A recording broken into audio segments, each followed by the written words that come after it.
My name is Liza. I am 25 years old and life has already shown me the darkest side of reality. Years ago, I was a young wife full of dreams, living in a small house with my husband and our little son, Hamza. I thought my life would always stay safe inside those walls. But destiny had a different plan. My husband was only 28 when he passed away. Suddenly, one morning he went to work, and in the evening I got the news he was gone forever. In one moment, my whole world shattered. I became a widow at just 23. I had a 3-year-old son clinging to me asking, "Mama, where is Papa?" I had no answer. At first, people came to our house with tears and words of sympathy. Neighbors, relatives, even distant friends filled our rooms. They said, "We are here for you, Elisa, don't worry." But as days turned into weeks, those people disappeared. Their words were only words. No one stayed to help a young widow struggling to survive. My husband's job gave me a small amount of money as support, but it was gone within months. Bills piled up, rent became due, and I had no income. I had never worked outside before, but now I had no choice. I started working as a maid in people's houses, washing dishes, scrubbing floors, and cooking food for others, while my own child sometimes went hungry. But the hardest part of my new life was not the poverty. It was the way people looked at me. When you are a young widow, people don't see your pain. They see your body. They see your weakness. They see an opportunity. At first, it was small things. The landlord would come to collect the rent and stand too close.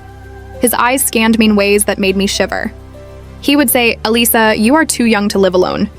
You need a man to take care of you." His smile was not kind. It was sharp, cutting, full of hidden meaning. One evening when I told him I didn't have enough rent, he leaned closer and whispered, "There are other ways to pay, you know." My heart stopped. I quickly closed the door, trembling, holding Hamza in my arms. That night I couldn't sleep. The walls of my own house felt unsafe. At work, it was no different. Some men in the houses where I cleaned would stare at me while I bent to pick things up. One day, a man accidentally brushed his hand against mine and said with a smile, "You work so hard. Elisa, you must get lonely at night." Lonely? That word burned inside me. Did they think my loneliness was an invitation? Did they think being a widow made me an easy target? I came home late that night, my body aching, my spirit crushed. Hamza was asleep on the floor waiting for me. I sat beside him, stroked his hair, and cried silently. I wanted to scream, to ask the world, is this what a widow deserves? To be seen as weak, as cheap, as someone's secret pleasure? But I had no voice. If I spoke out, people would blame me. They would say, Elisa must have encouraged them. Why else would men behave like that? The worst part was when events so-called family friends changed. One relative visited me often after my husband's death. At first, he brought groceries and spoke kindly. I thought he was genuinely helping us. But slowly, his words changed. One night he said, "Elisa, you are still young. You need love. I can make you happy again." I froze.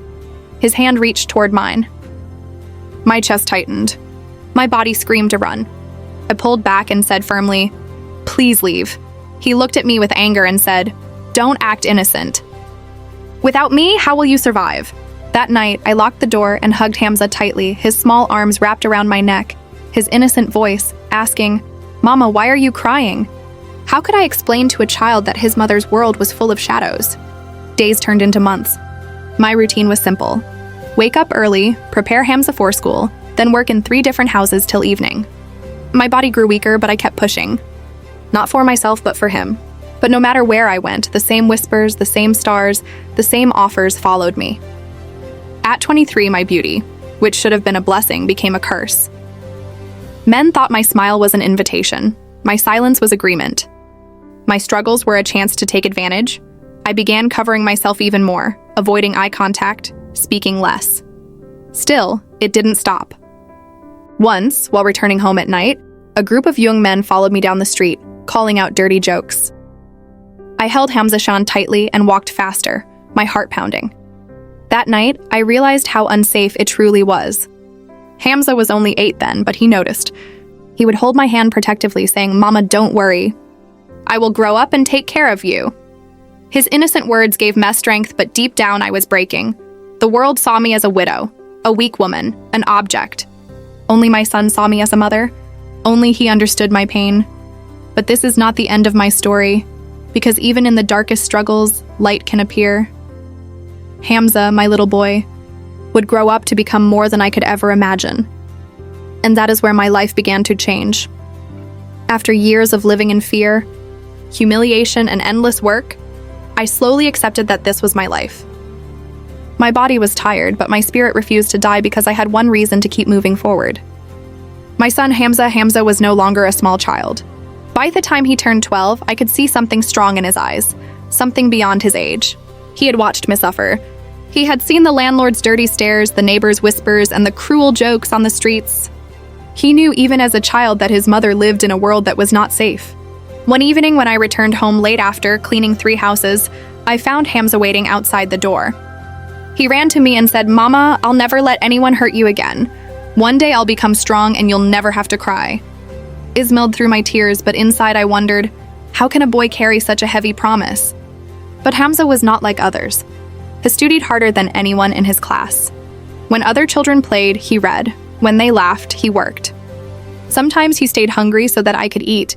Once when I told him to spend the little pocket money I gave him on snacks, he saved it instead. Later, I found that he'd used it to buy me new shoes because mine were broken. He was only a boy, but already he was becoming the man his father could not live long enough to be. Still, life kept testing us.